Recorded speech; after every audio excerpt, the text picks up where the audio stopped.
দিচ্ছেন।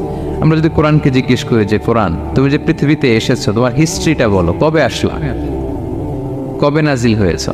কোরআন বলবে শাহরু রমাদান আল্লাযী উনজিলা ফীহিল কুরআন, আমি রমাদান মাসে এসেছি, জান্নাতুল মাসে আসিনি। কোরআনকে যদি আমরা প্রশ্ন করি যে কোরআন রমাদান তো 29 দিন বা 30 দিন, তো এই 30 দিনের বা 30 রাতের কোন দিন বা কোন রাতে এসেছ? কোরআন বলবে ইন্না আনজালনাহু ফি লাইলাতুল কদর, আমি কদরের রাতে এসেছি। সুবহানাল্লাহ বিহামদি। ওমা আদরাকা মা লাইলাতুল কদর, কে তোমাকে জানাবে কদর কি? লাইলাতুল কদরি খায়রুম মিন আলফি শাহর, কদরের রাত 1000 মাসের চেয়েও সেরা। রাসূল সাল্লাল্লাহু আলাইহি ওয়াসাল্লাম আফসোস করতেছেন, আল্লাহ বনি ইসরাইলের লোকেরা হায়াত পাইছে 1000 বছর 1500 বছর, এত ইবাদত করছে, আমার গুনাহগার উম্মতের কি হবে?